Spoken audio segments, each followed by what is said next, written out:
के आदेश को पढ़ने की कोई तकलीफ नहीं उठाई है। शिक्षा के मंदिरों में भी भ्रष्टाचार घर कर चुका है। जहां छात्रों के भविष्य की इमारतें तैयार की जाती हैं, वहां पर भी भ्रष्टाचार ने अपने पैर पसार लिए हैं। महज आहूजा, हैजाबाद, ये न्यूज़। उधर सूबे में पूर्वांचल के रामगढ़ ताल और बखेर झील में से किसी एक को एशियाड खेलों में रजत पदक विजेता राजेश कुमार के नाम पर बनाने का फैसला किया है। पूर्वांचल के गोरखपुर की ये दोनों बड़ी ही प्रसिद्ध जगह हैं। इस बाबत राजेश कुमार ने बखेरा झील का दौरा किया।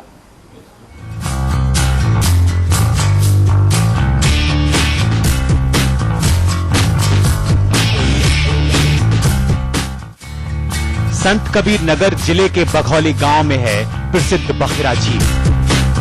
इस झील की ख्याति हिंदुस्तान में ही नहीं वरन पूरे विश्व में। लेकिन अब इस प्रसिद्ध बखेरा झील के नाम और काम में बदलाव किया जाएगा। इस झील का नाम एशियाड खेलों में नौकायन में पदक जीतने वाले राजेश कुमार के नाम पर रखे जाने की योजना है।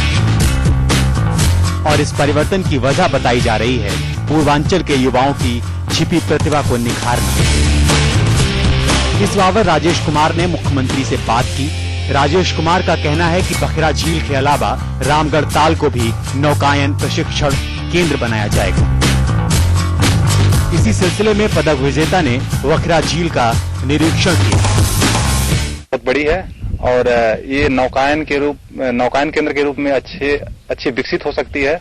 और इसमें अगर सफाई कुछ करा दिया जाए और नौकायन केंद्र खोल दिया जाए तो एक ये पर्यटन के रूप में और साथ साथ स्पोर्ट्स के स्तर पर भी एक बहुत बढ़िया इसका विकास हो सकता है। उसके साथ साथ इसकी सफाई भी हो जाएगी और एक पर्यटन के रूप में, जैसे पक्षी विहार के रूप में है, तो अभी पर्यटन के रूप में अच्छी विकसित हो सकती है। राजेश यादव जी इस जनपद के गौरव हैं।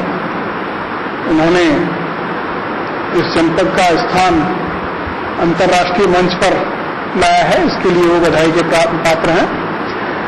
उनकी जो एक्टिविटी है नौकायन की, इसके लिए संयोग से हमारे यहाँ बखेरा झील में उनके अनुसार एक नौकायन की एक्टिविटी क्रिएट करने के लिए और उसके लिए प्रैक्टिस के लिए वहाँ सुविधाएं देने की स्थिति बन सकती है। इसका हम आकलन कराएंगे। जो इसके विशेषज्ञ हैं उनसे राय मशवरा करेंगे। अगर ये स्थल उपयुक्त पाया जाएगा तो फिर शासन को इसके लिए समुचित प्रस्ताव बनाकर भेजा जाएगा। राजेश कुमार का प्रयास और सरकार की पहल है कि बखेरा झील को नौकायन केंद्र में बदल दिया जाए। निरीक्षण कर लिया गया है, लेकिन इस काम को शुरू होने में कितना वक्त लगता है ये तो सरकार के अगले आदेश पर ही निर्भर करेगा। रजत पाठक, संत कबीर नगर, केले। तो यहाँ पर रुकेंगे एक छोटे से ब्रेक के लिए, लेकिन ब्रेक के बाद जब लौटेंगे तो हम आपको बताएंगे आपका दिन कैसा रहेगा। योग पर भी हम एक बताएंगे आपको कि योग के जरिए आप अपने आप को कैसे फिट रख सकते हैं, और साथ ही साथ अखबारों पर भी एक नजर डालेंगे। तो कहीं मत जाइएगा, बने रहिए हमारे साथ।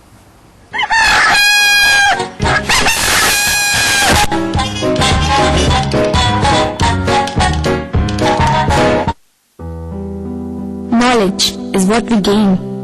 Discipline is what we follow. Motivation is what we get. Attitude is what we are. We are KDMA. पूजा स्टार्ट पर कोई आता क्यों नहीं? ये कैसे चमत्कार? मयूर से प्रसाद बना गया। मयूर से जो चाहे बनाओ, हेल्थ और स्वाद की गारंटी पाओ। 3 रुपए की चाय, 4 रुपए का समोसा और 1 रुपए का अजी 1 रुपए का लाजवाब जी हुजूर पान मसाला। लाजवाब खुशबू, लाजवाब स्वाद, खाइए जरूर लाजवाब जी हुजूर पान मसाला। खाइए लाजवाब जी हुजूर सिर्फ 1 रुपए में और मुस्कुराइए हुजूर। पान मसाला खाना हानिकारक है।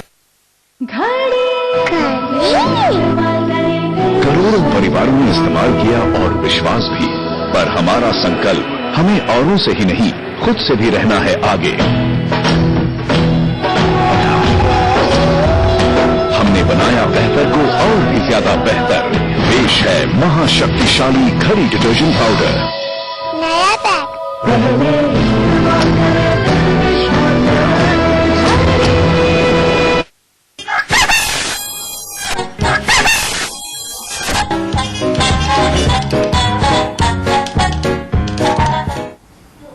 तो ब्रेक के बाद आपका स्वागत है और आप देख रहे हैं के मॉर्निंग। बात करें अगर कारगिल की, तो कारगिल में भारत मां की आबरू की रक्षा करते हुए अपने प्राण न्यौछावर करने वाले गोरखपुर के सपूत अरुण कुमार का उनके पैतृक गांव गोरखपुर में राजकीय सम्मान के साथ अंतिम संस्कार किया गया। इस मौके पर गांव का पूरा माहौल गमगीन था।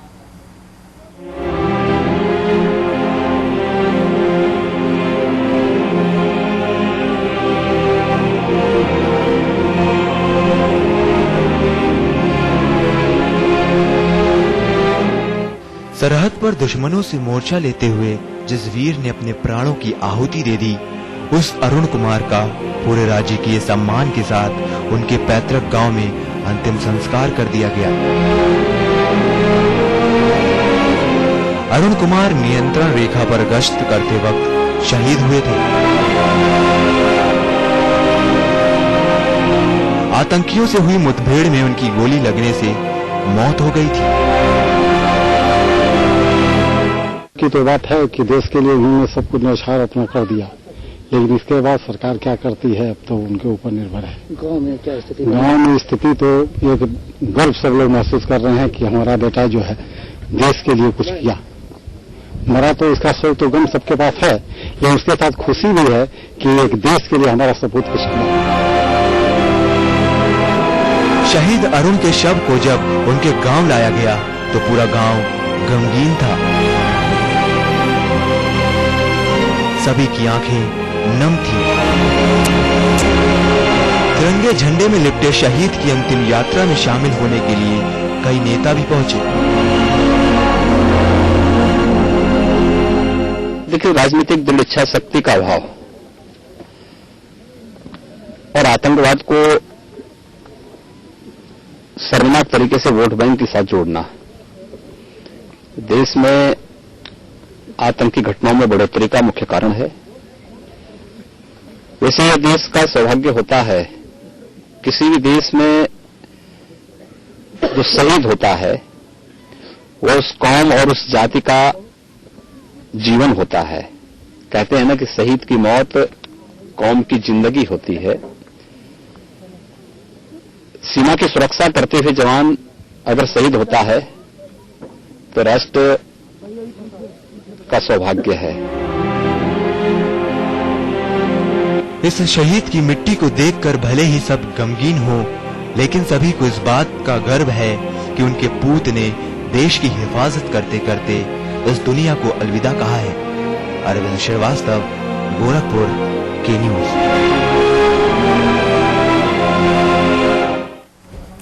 उधर पर्वतीय इलाकों में रहने वाली जनजातियों पर पड़ रहे जलवायु के परिवर्तन के प्रभाव को रोकने के लिए भारत और अमेरिका के विश्वविद्यालयों ने काम करना शुरू कर दिया है।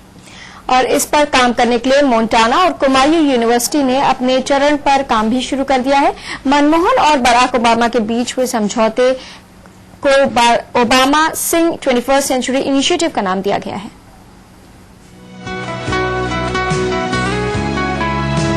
बदलती जलवायु के खतरे को भांपते हुए इस बदलाव से जनजातियों पर पड़ने वाले प्रभाव को रोकने के लिए अमेरिका और हिंदुस्तान संयुक्त रूप से प्रयास करेंगे। इसी राह पर आगे बढ़ते हुए अमेरिका की मोंटाना और कुमायूं यूनिवर्सिटी ने शोध कार्य शुरू कर दिया है। दोनों देशों के इस साझा शोध कार्य पर हस्ताक्षर 2009 में प्रधानमंत्री मनमोहन सिंह और अमेरिकी राष्ट्रपति ओबामा ने किए थे। 2009 में दोनों देशों के बीच एक समझौते पर करार हुआ था, जिसका नाम Obama Singh 21st century initiative रखा गया था। इसके तहत ये तय हुआ था कि दोनों देश जलवायु परिवर्तन से होने वाले प्रभाव को रोकने का काम करेंगे। 2009 में अमेरिका के राष्ट्रपति बराक ओबामा और हमारे जो प्रधानमंत्री हैं डॉक्टर मनमोहन सिंह, उन दोनों के बीच हुआ एक महत्वपूर्ण समझौता। और इस समझौते के भीतर भारत के कुछ प्रमुख विश्वविद्यालय अमेरिका के कुछ चुने हुए विश्वविद्यालयों के साथ मिलकर के अपने अपने अलग अलग महत्वपूर्ण विषयों पर शोध कार्य करेंगे। Obama Singh 21st Century Knowledge Initiative is primarily a cultural exchange to promote exchange between indigenous peoples in Montana in the United States and indigenous peoples here in India. We're doing that by bringing graduate students that are Native American graduate students here to India to work on research projects in tribal areas with graduate students from Kumaon University here in Nainital. इस समझौते के पहले चरण की शुरुआत हो चुकी है और इसके पहले चरण में दोनों देशों के विशेषज्ञ नीति घाटी में रह रही जनजातियों के आर्थिक, सामाजिक, सांस्कृतिक और भौगोलिक परिवर्तन पर शोध करेंगे। ये विशेषज्ञ ये जानने की कोशिश करेंगे कि इस परिवर्तन में इन जनजातियों पर क्या प्रभाव पड़ेगा। इसके साथ ही ये अमेरिका के रॉकी पर्वतमाला पर रह रही जनजातियों पर भी शोध करेंगे। इस शोध के बाद जो नतीजे निकलेंगे उसको ये विशेषज्ञ दोनों देशों की सरकारों को सौंपेंगे। इस शोध की रिपोर्ट सरकार को मिलने के बाद जिम्मेदारी सरकार की होगी कि सरकारें इन जनजातियों के उत्थान के लिए क्या कदम उठाती हैं। सुनील बोरा, नैनीताल, तो अर्पिता, जिस तरह से जनजातियां धीरे धीरे विलुप्त हो रही हैं, ऐसे में इस तरह का ये जो प्रोजेक्ट पूरा तैयार किया गया है अमेरिका और इंडिया के बीच में, ये काफी सराहनीय माना जाएगा कि उत्तराखंड में जनजातियां खो रही हैं, तो काफी अच्छा ये इनिशिएटिव है। बिल्कुल तुलिका, लेकिन अभी फिलहाल वक्त चला एक छोटे से ब्रेक का। आप कहीं मत जाइएगा, बने रहिएगा हमारे साथ, क्योंकि ब्रेक के बाद जब हम वापस आएंगे तो बताएंगे कि कैसे आप फिट रह सकते हैं और कैसे आज आपका दिन कैसा होगा, राशिफल के माध्यम से जानेंगे और साथ ही साथ अखबार पर भी एक नजर डालेंगे।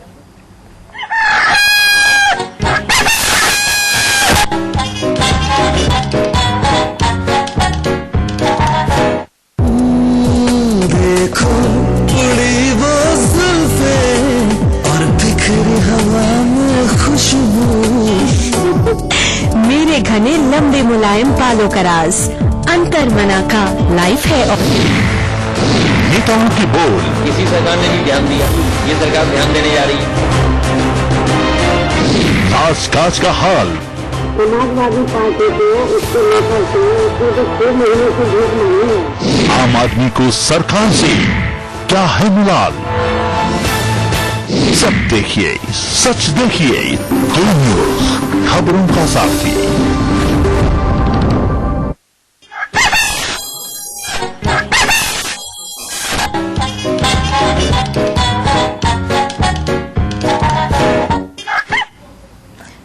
तो ब्रेक के बाद के मॉर्निंग में आपका स्वागत है। और अर्पिता, अवैध खनन एक बहुत बड़ी समस्या है और इसको रोकने के लिए हालांकि काफी प्रयास किए जाते हैं, लेकिन ये प्रयास जो है वो नाकाफी है। बिल्कुल, अवैध खनन को रोकने के लिए शासन और प्रशासन चाहे लाख दावे करे, लेकिन उत्तराखंड के उधम सिंह नगर के खटीमा में मिट्टी माफियाओं के हौसले 7वें आसमान पर हैं। खटीमा में मिट्टी माफिया पूरे साल बेखौफ होकर इस काम को अंजाम देते हैं। इन माफियाओं को प्रशासन का बिल्कुल भी डर नहीं है।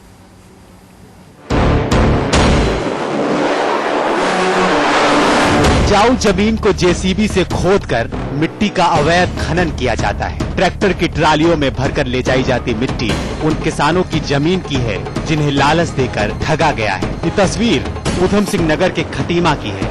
यहाँ अवैध खनन करने वालों के हौसले इतने बुलंद हैं कि इन्हें न प्रशासन का डर है और न शासन का खौफ। ये माफिया प्रशासन को चकमा देकर देर रात घने अंधेरे में इस अवैध काम को अंजाम देते। इस खनन को रोकने के लिए यहाँ के किसानों ने कई बार प्रशासन से गुहार लगाई, लेकिन इस बात पर कोई अमल नहीं किया। हम लोग बहुत परेशान हैं, जितने भी किसान हैं, हर जगह खनन हो रहा है, खेतों की मिट्टी उठाई जा रही है, दिन में काम नहीं हो रहा है, अभी रात के समय हो रहा है। सरकार इसके ऊपर कोई कार्रवाई नहीं कर रही है, जबकि जो खनन ऐसा कर दे रहे हैं जो दूसरे वाला, जिसके कम खेत वाले आदमी हैं, उनका खेत बारिश में टूटने का खतरा है, क्योंकि नीचे वाला बोलता है, अगर उसको कहा जाए तो नहीं, बोला मैं तो मिट्टी खोदूंगा, तुम्हारा खेत तो का है। इसमें हर आदमी परेशान है, धूल धमक्कड़ उतना ही चल रहा है इलाके में, और खनन माफियों का कोई कमी नहीं हो रही है, दिन ब दिन बढ़ते ही जा रहा है। लगातार हो रहे खनन से यहाँ के पर्यावरण की हालत भी बड़ी नाजुक होती जा रही है। कृषि अधिकारियों की माने तो जमीन की उपजाऊ परत खनन में बर्बाद हो रही है। तो ये खनन हो रहा है, खेतों में से जो 6 से 9 इंच तक की मिट्टी है, यही उपजाऊ मिट्टी होती है, जिसमें फसलें जो हैं सबसे ज्यादा पैदावार देती हैं। तो उपजाऊपना जो होता है वो 1 से लेकर 9 इंच तक का होता है, जिसमें फसलों की जड़ें जो हैं वो भोजन वगैरह लेती हैं। और इसी मिट्टी को जो है खनन के रूप में उठा रहे हैं और उसको दूसरी जगह शिफ्ट कर रहे हैं। तो उपजाऊ उपज के लिहाज से तो ये बहुत बड़ा नुकसान है।